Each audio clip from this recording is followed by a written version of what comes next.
పొట్టలి ప్రయోగం ఏ రోజు ప్రారంభిస్తారు, ఎలా చేస్తారు, ఎలా చేయడం వల్ల ఒక వ్యక్తిని సంపూర్ణంగా వీళ్ళు హ్యాక్ చేసేయగలుగుతున్నారు. ఇటువంటి సమగ్రమైన సమాచారం కోసం ఒకవేళ ఈ సమాచారం మీకు కావాల్సి వస్తే కనుక ఇది కేవలం చెప్పాను కదా అవేర్నెస్ కోసం మాత్రమే, ఎవరినో భయభ్రాంతులకు గురి చేయడానికి కాదు. ఇందులో ఉన్న వాస్తవికత గురించి మాత్రమే నేను తెలియజేస్తున్నాను. దానిపైన ఆసక్తి ఉంటే కనుక ఒక 1000 లైక్స్ వచ్చిన తర్వాత డెఫినెట్గా నేను మంచి ఎపిసోడ్ చేస్తాను. దాంట్లో ప్రక్రియ ఎలా చేస్తారో కూడా మీకు స్పష్టంగా చెప్తాను, మంత్రాలు మినహాయించి.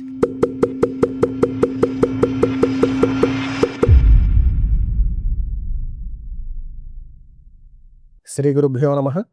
సింహి అపరాజిత మహామంత్రాలయం. అహం కమలానందనాథ. పొత్తలి సాధన, దీని గురించి చాలా విషయాలు నేను గత వీడియోలో చెప్పాను. దానికి కొంచెం శేషం ఉంది, దాన్ని వచ్చే ఎపిసోడ్లో చెప్తానని ఆ వీడియోలో చెప్పాను. పొత్తలి ప్రయోగం జరిగితే ఎలా రక్షించబడాలి, ఈ పొత్తలి ప్రయోగానికి ఉపయోగించే ఉపకరణాలు, వీటికి సంబంధించిన వివరాలని ఈ కార్యక్రమంలో మీకు స్పష్టంగా తెలియజేస్తాను. నేను ఆ వీడియో చివర ఒక మాట చెప్పాను, ఇదంతా కూడా మనం తెలుసుకోవడానికి, అంటే అసలు ఏంటి, అసలు పొత్తలి అంటే ఏమిటి, ప్రయోగం ఏంటి, ఇటువంటి విషయాలు తెలుసుకోవడానికి మాత్రమే తప్ప ఎవరిని ప్రేరణకు గురి చేయడానికి కాదు. ఇది ఒక్కటే గమనించండి. పొత్తలి అంటే బొమ్మ అన్నమాట. ఈ బొమ్మ ప్రయోగం అనేది కేవలం మారణానికి మాత్రమే ఉపయోగిస్తారు అని ఒక నానుడు ఉంది. ఇందులో షట్కర్మలు, మారణాది షట్కర్మలు చెప్పారు కదా, మారణం, స్తంభనం, విద్వేషణం, ఉచ్చాటనం, ఇంద్రజాలం, ఆకర్షణం, వీటన్నిటికీ కూడా పొత్తలి ప్రయోగాన్ని చేస్తారు. పొత్తలి ప్రయోగం అంటే ఒక వ్యక్తి సెన్స్ని ఆ బొమ్మకు ఆపాదించి దాని ద్వారా ఆ వ్యక్తిని కంట్రోల్ చేయడం అన్నమాట. అది కంట్రోలింగ్ చేయొచ్చు, దగ్గర చేసుకోవచ్చు, ఉన్న ప్రదేశం నుంచి దూరం చేసేసేయచ్చు, లేదా ఆ వ్యక్తికి హాని కలగజేయచ్చు. ఇవన్నీ కూడా పొత్తలి ప్రయోగం వల్ల సాధ్యం అవుతాయి. ఏ పొత్తలి ప్రయోగం అయినా అమావాస్య రోజునే ప్రారంభం చేస్తారు. కొంతమంది ఎదురు చూసి మరి ఆదివారం అమావాస్య కానీ లేదా పుష్యమి నక్షత్రం ఆదివారం రోజు వస్తే కనుక గురువారం రోజున పుష్యమి నక్షత్రం వచ్చినప్పుడు ఇది ప్రారంభం చేస్తూ ఉంటారు. కాకపోతే ఇలా నక్షత్రం రోజు కలిసి రావడం అనేది ప్రతిసారి జరగదు కాబట్టి ఎక్కువ మంది అమావాస్య తిథి రోజున ప్రారంభం చేస్తారు. మన ఊళ్ళల్లో అక్కడక్కడ 3 రోడ్ల కూడళ్ళవి కనిపిస్తూ ఉంటాయి. అక్కడ కొన్ని పదార్థాలు పాడేస్తూ ఉంటారు కదా రాత్రిపూట. అది పొత్తలి ప్రయోగంలో భాగం అన్నమాట. దానికి చేసిన నివేదన ఏదైతే ఉంటుందో ఆ నివేదన పట్టుకొచ్చి ఆ 3 రోడ్ల కూడల్లో పడేస్తూ ఉంటారు. ప్రయోగం తీవ్రతరంగా జరగడం కోసం, సంధానం తీవ్రంగా జరగడం కోసం ఆ పనులు చేస్తూ ఉంటారన్నమాట. ఎవరిని ఉద్దేశించి, అక్కడ దేవీ దేవతలు ఉన్నారు దాంట్లో, అలాగే గణాలు ఉన్నాయి, క్షుద్ర దేవతలు ఉన్నారు, వీళ్ళలో దేనిని ప్రేరణ చేసి ఆ ప్రయోగానికి ఉపయోగిస్తున్నారు, ప్రయోగం పూర్తయిన తర్వాత దాన్ని తృప్తిపరచడానికి కొన్ని క్రియలు చెప్పబడ్డాయి. అందులో ఈ 3 రోడ్ల కూడల్లో అన్న పదార్థం వేయడం అనేది ఒకటనమాట. పొత్తలి ప్రయోగం సద్యస్కాలం, ఒకటే రోజున చేసే ప్రయోగం ఉంటుంది. అలాగే కొన్ని రోజుల పాటు కొనసాగించేటువంటి ప్రయోగాలు ఉంటాయి. సద్యస్కాలంలో చేసేది ఒక్క రోజులో మాత్రమే చేసేదానికి బియ్యం పిండి, గోధుమ పిండి ఇటువంటి వాటిని ఉపయోగిస్తూ ఉంటారు. అదే కొన్ని రోజుల పాటు చేసేస్తూ ఉంటారు. ఒక వ్యక్తికి తీవ్రమైనటువంటి ఇబ్బందిని కలగజేయాలనుకుంటే దీర్ఘకాలం అనమాట, కొన్ని రోజుల పాటు కొనసాగిస్తూ ఉంటారు. అలా చేసేదానికి చండ్రకర్రతోటి బొమ్మను తయారు చేయించి దాని మీద పొత్తలి ప్రయోగాన్ని చేస్తారు. ఎందుకంటే ఈ బియ్యం పిండితో చేసిన దాని మీద దీర్ఘకాలం చేయడానికి రాదు. ఓ 2 రోజులకల్లా బొమ్మ పాడైపోతుంది, ఇక పనికిరాదనమాట పాడైపోతే. అందుచేతను కొంతమంది నల్ల వస్త్రాలతో బొమ్మలు అవి తయారు చేస్తూ ఉంటారు కదా, అది పైకి మాత్రమే నల్ల వస్త్రంగా కనిపిస్తుంది, లోపల చంద్రకర్ర ఉంటుందన్నమాట. అలా కాకుండా చంద్రకర్రతో చెక్కించినటువంటి బొమ్మని, స్త్రీ అయితే స్త్రీ ఆకృతి, పురుషుడైతే పురుష ఆకృతి, బాహ్యంగా ఏవైతే అవయవాలు కనిపిస్తాయో ఆ అవయవాలన్నిటినీ కూడా దానికి ఆపాదించాలి. ఏ అవయవాన్ని సరిగ్గా సృష్టించలేకపోయినా ప్రయోగం విఫలం అవుతుంది. అందుచేతను స్త్రీ అయితే స్త్రీ శరీరాకృతి, పురుషుడైతే పురుష శరీరాకృతి స్పష్టంగా తయారు చేసిన తర్వాత మాత్రమే ప్రయోగానికి ఉపక్రమిస్తారు. ఇందులో అది బియ్యం పిండితో చేసేటువంటి బొమ్మ అయినా లేదా చంద్రకర్రతో చేసేదైనా స్పష్టంగా తయారు చేయించాలి ఆకృతిని. ఇక పిండితో తయారు చేసేదాన్ని గురువింద గింజలు కొన్ని భాగాల్లో అమరుస్తారన్నమాట. స్పష్టత కోసం ఖచ్చితంగా గురువింద గింజ పెట్టాలని నియమం ఏమీ లేదు. ప్రయోగతంతుల్లో క్షుద్ర విధులు చేసినప్పుడు మాత్రమే పొత్తలికి ఈ రోమాలు అలాంటివన్నీ శిరోజాలు పెడుతూ ఉంటారు. అలాగే ఆ వ్యక్తికి సంబంధించిన వస్త్రాలు, ఇవి తీవ్రమైన ప్రయోగాలు అన్నమాట. అంటే ఒక వ్యక్తి మీద ఇంకా తట్టుకోలేనటువంటి కక్ష చేత బాహ్యంగా ఏమీ చేయలేక అవతలి వ్యక్తిని బలహీనపరచడం కోసం ఆ వ్యక్తికి సంబంధించిన వృద్ధిధాతువులు సంపాదించుకుని దీనికి ఆపాదించి దీని మీద ప్రయోగాలు చేస్తూ ఉంటారు. తీవ్రమైన ప్రయోగాలు. కాకపోతే ఈ చండ్రకరతో చేసే బొమ్మ ఉంటుంది కదా! దానికి ఈ జుట్టవి పెట్టక్కర్లేదు. వస్త్రం ఉంటే గనక వస్త్రం పెట్టి అది కింద పరుస్తారు. దాని మీద ఆ పుత్తడిని పెట్టి ప్రయోగం చేస్తారు. పుతలి ప్రయోగం జరిగింది. దీనికి చాలా రకాలుంటాయి. అవతల వ్యక్తి ఎన్ని రోజులు చేశాడు, ఎంత తీవ్రంగా చేశాడు, ఎటువంటి విద్యను ఉపయోగించాడనే దాని మీద ఎదుటి వాళ్ళ సఫరింగ్ డిపెండ్ అయ్యి ఉంటుంది. కొంతమందికి సాధారణమైనటువంటి శారీరకమైన ఇబ్బందులవి కలుగుతూ ఉంటాయి. కొంతమందికి శారీరకమైన ఇబ్బందితో పాటుగా మానసికంగా ఒక మనిషి పిచ్చివాడు కూడా అయిపోతాడు ఈ ప్రయోగాల వల్ల. అంత స్థాయిలో ప్రయోగాలు చేస్తే ఎవరైతే యువతల పక్కన వ్యక్తి ఉన్నాడో, ఎవరికైతే చేస్తున్నారో ఆ వ్యక్తి తట్టుకోలేక స్థిమితాన్ని కూడా కోల్పోతాడనమాట మనిషి.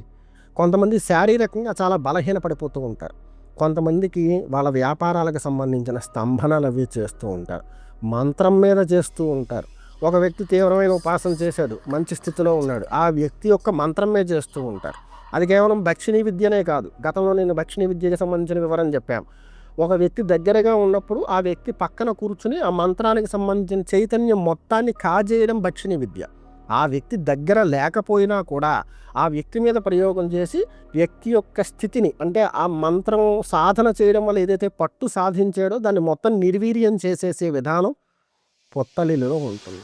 అందుచేత పొత్తలి ప్రయోగం జరిగితే తొలి మాసము లేదా తొలి 3 మాసాలు ఇవి గోల్డెన్ హవర్స్ అని చెప్పి సాధారణంగా ఏదైనా పాయిజన్ అవి ఇంజెక్ట్ అయితే కనుక ఆ వ్యక్తిని అంటారు అన్నమాట, గోల్డెన్ హవర్స్లో తీసుకురావాలి తొలి గంటలో అని. అలా వీటికి కూడా ఏంటంటే 3 మాసాల దాకా గోల్డెన్ టైం అనుకోండి. ఆ 3 మాసాల్లో ఒకవేళ ఇది జరిగింది అని తెలిస్తే కనుక సులభంగా దాని నుంచి బయటికి రావచ్చు. బయటకు వచ్చే విధానాన్ని కూడా తెలియచేస్తాను. 6 మాసాలు దాటితే కనుక మధ్యమం, సంవత్సరం దాటిందనుకోండి అది కఠినమైపోతుంది అనమాట. ఇంకా ఆ ప్రయోగాన్ని తీయాలంటే చాలా కష్టపడాలి. ఏదైనా ఒక కార్యక్రమాన్ని చేసి ఒక 4-5 రోజుల పాటు మనం ఆ వ్యక్తిని ఉద్ధరించాలని ప్రయత్నం చేస్తే చాలా తక్కువ రోజులకే మళ్ళీ దాని యొక్క ఎఫెక్ట్ యువతల వ్యక్తి మీద పడుతుందన్నమాట. ఇక దీని నుంచి తప్పించుకోవడానికి చేయాల్సినటువంటి పనుల్లో ఖాళీ ప్రోక్తాలు బాగా సహకరిస్తాయి. ఖాళీ ప్రోక్తాల్లో కూడా అంగిరసు బాగా పనిచేస్తుంది. నేను గతంలో కూడా దీనికి సంబంధించిన వివరం కొద్దిగా చెప్పాను. ఒక మాసము లేదా 3 మాసాల లోపల ఒక వ్యక్తికి ఈ ప్రయోగ బాధలకు లోనయ్యాడు, దానివల్ల బలహీనపడ్డాడనుకోండి, 4 సార్లు అంగిరసు హవనం ఆచరించవచ్చు అష్టద్రవ్యాలతో, 8 రకాల ద్రవ్యాలతో. 6 మాసాలు దాటిపోయింది, 8 సార్లు ఆచరించాలి. అంటే 6 మాసాలు పైబడే ఇంకా ఇబ్బందిని ఆ వ్యక్తి ఫేస్ చేస్తున్నాడు. ఆ వ్యక్తిని దాని నుంచి బయటికి తప్పించాలంటే 8 సార్లు.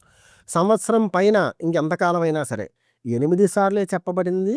కానీ మరలా ఒకవేళ ఆ పట్టు బలహీనపడితే కనుక ఇంకోసారి ఆచరించే ప్రయత్నం చేయమని చెప్తాడు.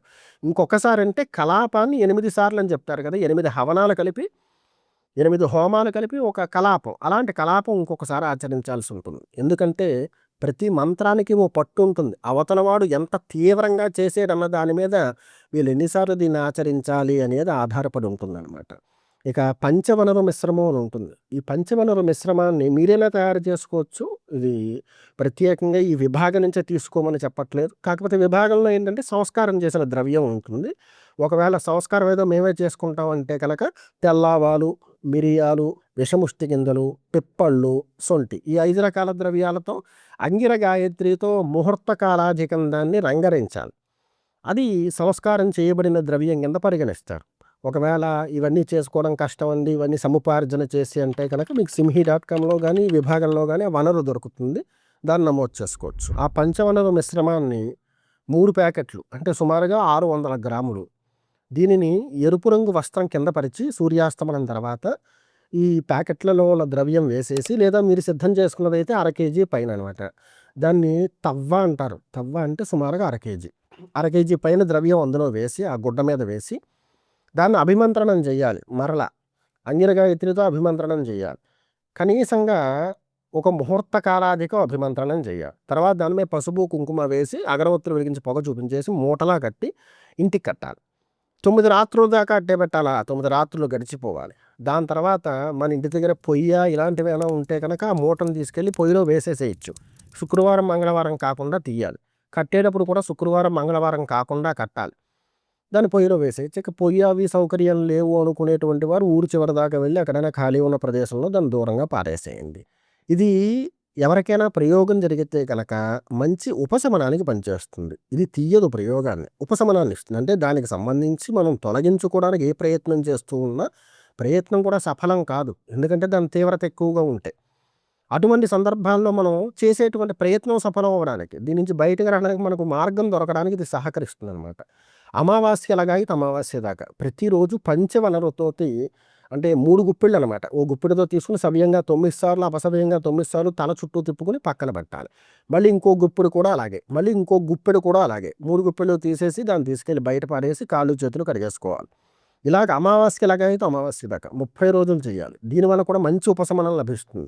దీని తర్వాత మనం చేసే ప్రయత్నం ఏదైతే ఉంటుందో ఆ ప్రయత్నం సఫలం అవ్వడానికి, మనం దాని నుంచి బయటికి రావడానికి మనకు మార్గం దొరుకుతుందనమాట. అవకాశం ఉన్నవారు ఈ పంచవరలు దృష్టి తీసుకుంటున్నారు కదా, దీన్ని నిప్పుల్లో వేసే ప్రయత్నం చేయండి.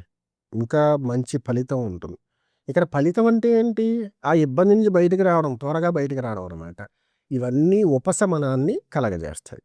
దీంతో పాటుగా సర్వరక్షాకర ధారణ యంత్రం అని ఉంటుంది. ఇది ప్రతి 15 రోజులకి మార్చుకోవాలి. పున్నమి రోజు కట్టుకుంటే అమావాస్య రోజుకి పాతది తీసేసి కొత్తది కట్టుకుంటూ ఉండాలి. మళ్ళీ అమావాస్య కొత్తది కట్టుకుంటారు కదా, అది పున్నమి దాకా పనిచేస్తుంది. ఇలా కనీసంగా 6 మాసాలు ఉపయోగించవచ్చు. అది కూడా 6 మాసాలు ప్రొటెక్ట్ చేస్తుంది. కనెక్టెడ్ నెగటివ్ ఇంజెక్ట్ అయితే కనుక శరీరానికి దానిని గుంజడానికి ఈ సర్వరక్షాకర ధారణ యంత్రం అనేది ఉపయోగపడుతుంది. పంచవనులు దృష్టి తీసుకుంటారు కదా, అది ఎక్స్టర్నల్ అనమాట.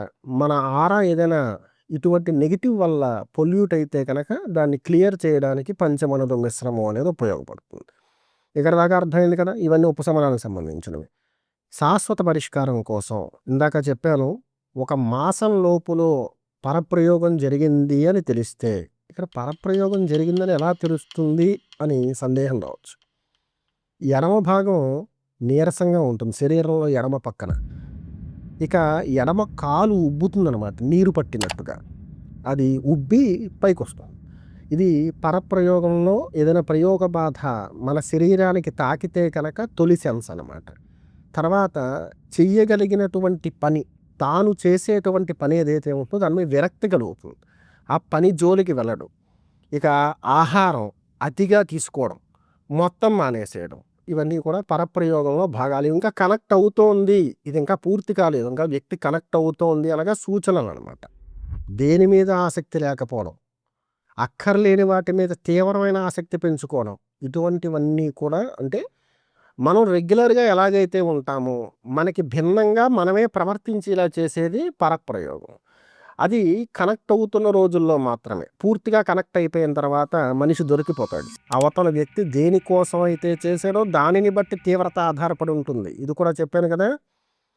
ఈ మారణాది షట్కర్మలు ఏవైతే ఉన్నాయో, షట్కర్మల ప్రయోగం పొట్టలితో చేయొచ్చు. అందరూ కేవలం మారణం అనుకుంటారు, కాదలా. ఒక వ్యక్తిని స్తంభింపజేయడానికి కూడా పుత్తలి ప్రయోగాన్ని చేస్తారు. ఈ పుత్తలిలో కొన్ని రకాలు ఉన్నాయి. సద్యస్కాలం చెప్పాను కదా, 9 రాత్రులు గడిచేలా చేసేది.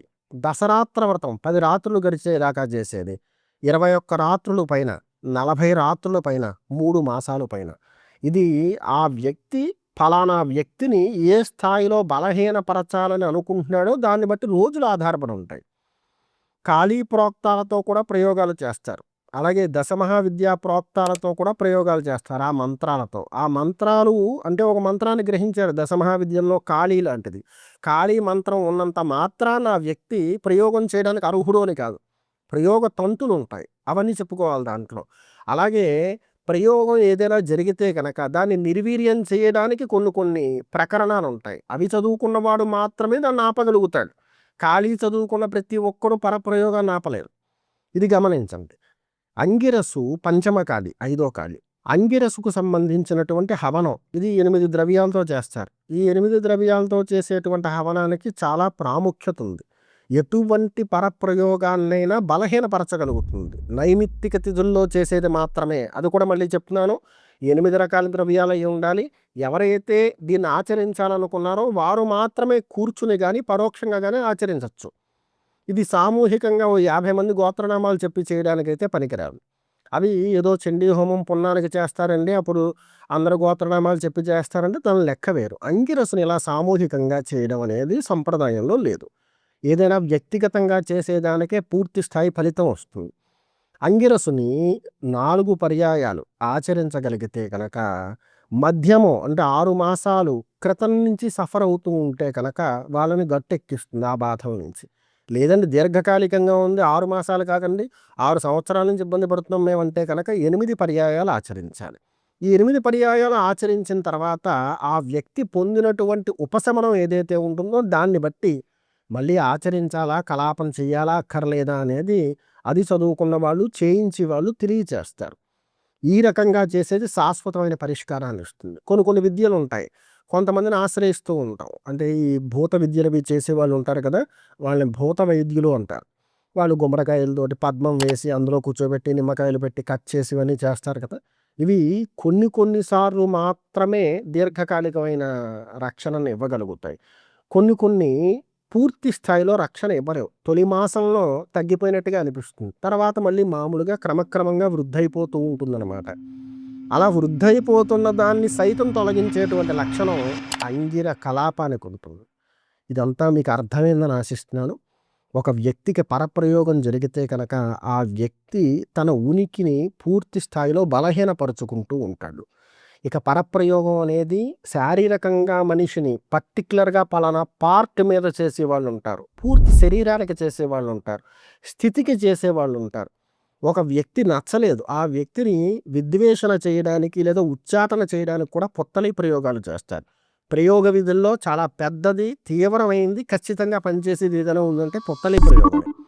పొత్తలి వాళ్ళు చేయాలనుకున్న ప్రయోగం అవతల వ్యక్తిని ఏ స్థాయిలో బలహీనపరచాలి అనే దాని మీద ఎన్ని రోజులు చేయాలి అనేది ఆధారపడి ఉంటుంది. ఎవరో మనల్ని బలహీనపరచడానికి ప్రయత్నం చేస్తున్నారు అని మనకు అనిపించింది, మనం రక్షణ కోసం ఏం చేయాలంటే ప్రతిరోజు అంగిర గాయత్రి సూర్యాస్తమనం తర్వాత ఒక గంట సేపు కనీసంగా 90 రోజుల పైన చేసుకోగలిగితే కనుక అవతల వ్యక్తి చేసేటువంటి ప్రయోగం చేస్తూ ఉంటారు కదా కంటిన్యూగా, అలా చేసేటువంటి ప్రయోగాన్ని నిర్వీర్యం చేస్తుంది ఎప్పటికప్పుడు, శరీరానికి తాకదు.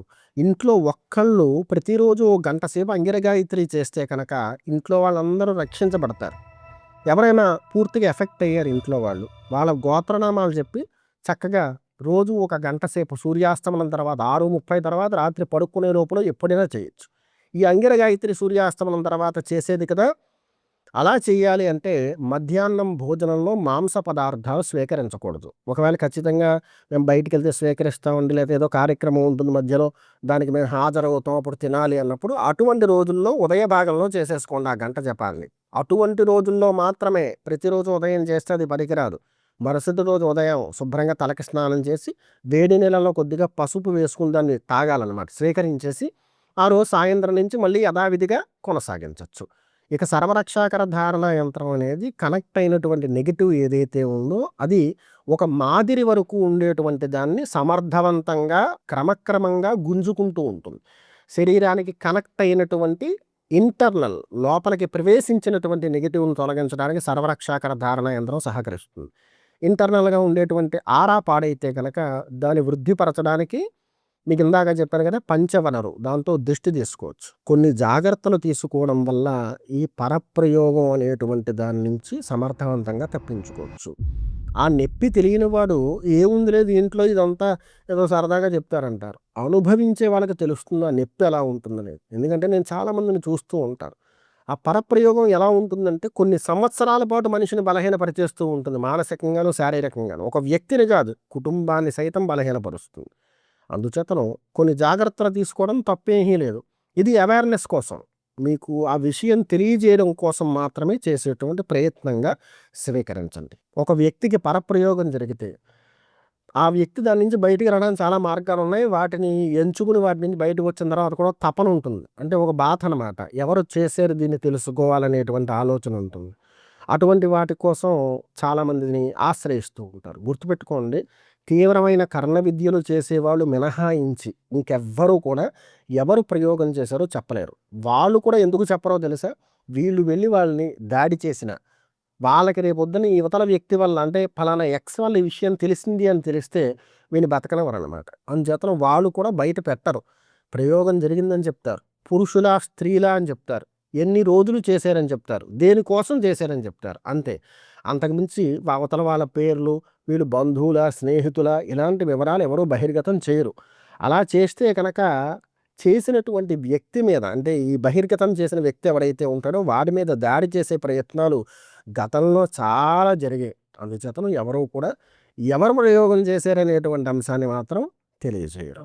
కొంతమంది ఇలాంటి పరప్రయోగానికి సంబంధించి మేము తీస్తామని చెప్తూ ఉంటారు. ఆ బోటి వాళ్ళు ఏదో ప్రయోగం ఫలానా వ్యక్తి మీ బంధువుల్లో చేశాడు, లేదా మీ మిత్రుడు చేశాడు, ఇటువంటివన్నీ చెప్తూ ఉంటారు. లేదా ఎవరు చేశారో మేము తెలియజేయగలం అంటారు. అటువంటివి నమ్మి మోసపోకండి. ఎందుకంటే అది కేవలం తీవ్ర కర్ణ విద్యలు, మామూలు కర్ణ విద్యలు కాదు, తీవ్రమైన కర్ణ విద్యలు చేసేవాళ్ళు మాత్రమే చెప్పగలుగుతారు. అలాంటి వాళ్ళు లభించడం చాలా కష్టం. లభించిన మనల్ని నమ్మి ఎవరు చేశారో వాళ్ళు మాత్రం చెప్పే అవకాశాలు లేవు. సర్వేజనా సుఖినో భవంతు. సింహీ అపరాజిత మహామంత్రాలయం. అహం కమలానందనాథ.